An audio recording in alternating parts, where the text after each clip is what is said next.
Alright, hello everyone, I'm Tragedy Reigns, and today we're in Pacific Drive. This isn't actually a gameplay video today. Instead, I'm actually just going to show you how I get around using the AMP engine. That's the electric engine in the game. It sucks a lot of battery, and it really does suck the battery. I completely ran my engine dead on the one time I used it because I didn't realize I was in a high drain area. So in the back I've also got this high capacity battery for extra power. Sorry about that. And over here we've got leak resistant battery because I don't have a second high capacity battery and I lack the materials to make it. All of my panels, doors, and my front bumper and headlights are insulated so that electrical attacks don't damage me. I've also got this lightning rod, which means electrical attacks actually charge my battery. I've got this mini turbine, which uses wind to generate power to recharge the battery.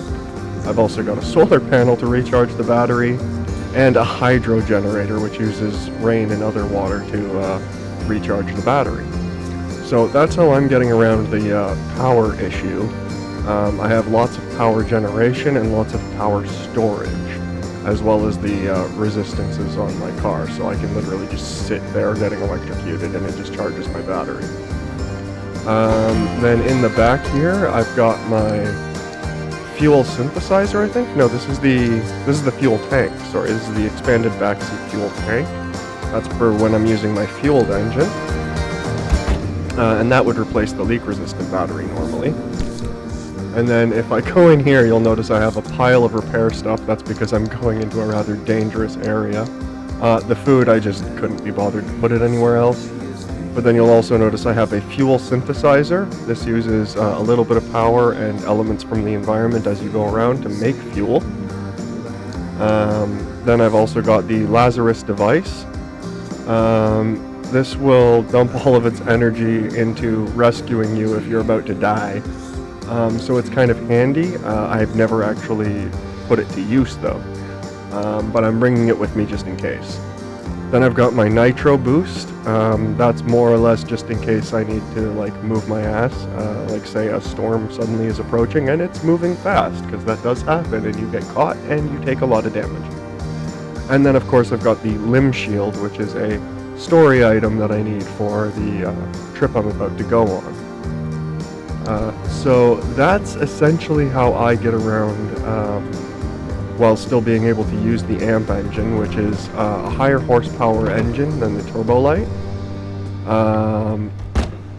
And it doesn't use any fuel, obviously, because it's electric, but it does suck power. Now, I think somewhere around here, I thought I had it stored somewhere. Maybe I don't. Hang on a second. We'll go out back here for a second. Okay, where is it? Nope, that's my armored panels. Here we go. Turbo light engine. So this is my fueled engine, and I'm actually going to, despite its size, bring it with me. That's just in case my power supply is inadequate. I think it should be fine, but better safe than sorry in this game, because if you get caught out and the car's toast, you're basically toast. And unless you modify it, the death penalties can be quite steep. So yeah, that's everything. So I've also obviously been bringing I'm going to be bringing my fuel stuff, and including the engine, just in case. But yeah, this way I should be able to go pretty much anywhere for as long as I need to without any problems. I can generate fuel, I can generate power, I don't get hurt by the electricity, so I can just sit there. So yeah, overall, works pretty good. And if you're wondering about what this thing is, it's the ion shield. It's a shield I can activate to protect from high radiation. I'm bringing it just in case, because they say the area is high radiation. I suspect I'll be fine though. The other alternative would be that I put a resource radar up there, which is really useful, but I don't particularly use it because I know how to recognize the resources I'm looking for, although it would help me find them on maps where they're harder to find. But yeah, that's basically it.